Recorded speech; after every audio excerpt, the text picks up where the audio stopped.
Fala galera, então vamos continuar no estudo dos precedentes judiciais, né? E eu terminei, né, o nosso último encontro dando uma sugestão de leitura de um texto facilmente encontrado na internet, de autoria de um professor italiano, Michele Tarufo, já traduzido para o português, que é Precedente e Jurisprudência.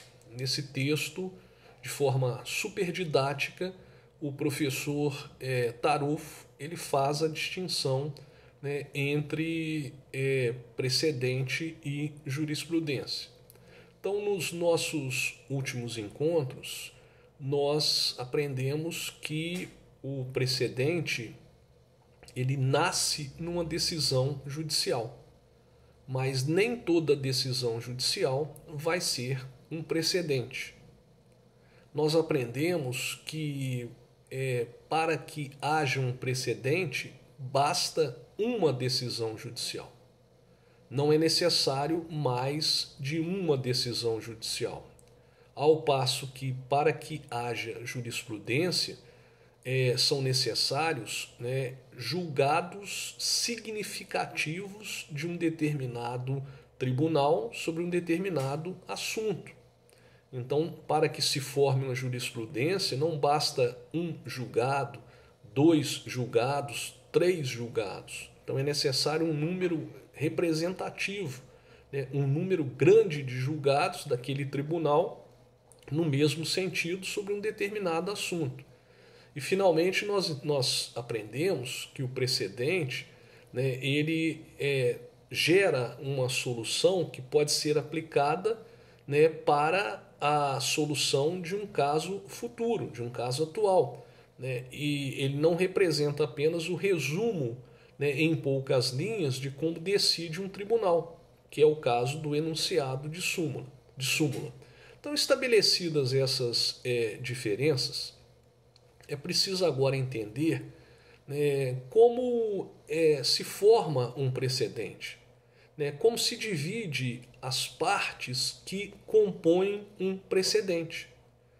Para isso, nós vamos buscar auxílio nas lições do professor José Rogério Cruz e Tussi, né, que possui uma obra clássica sobre precedentes no direito brasileiro, que existe há muito tempo, né, muito antes de se iniciarem as discussões a respeito dos precedentes, né, do sistema de precedentes que foi implantado pelo novo Código de Processo Civil.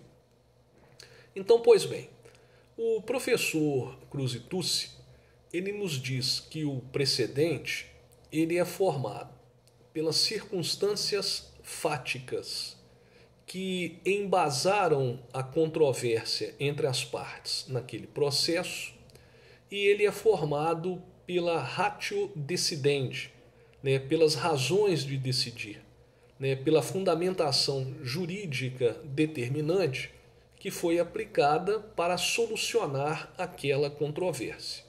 Então, em suma, o precedente ele é formado dos fatos e ele é formado dos fundamentos jurídicos que foram aplicados pelo juiz para solucionar a controvérsia que lhe foi submetida. Então, a partir do momento em que um julgador ele decide, né, aplicar, né, uma solução encontrada numa decisão passada para resolver, né, o caso que está sob julgamento, ele terá que efetuar, né, uma análise destas circunstâncias fáticas e desses fundamentos determinantes para que ele possa então aplicar aquela orientação, a orientação no caso que precede, para solucionar o caso atual, para dar uma diretriz para a decisão atual.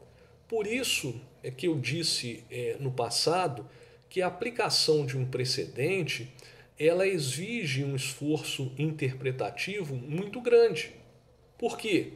Porque o julgador ele vai ter que verificar ele vai ter que verificar se, né, os fatos que geraram a controvérsia no caso que precede guardam relação, né, com os fatos do caso atual, que estão gerando a controvérsia atual. E ele vai ter que verificar se a fundamentação jurídica que foi aplicada para solucionar a controvérsia no passado, a controvérsia submetida ao juiz no passado, né, pode ser aplicada para solucionar a controvérsia no caso atual.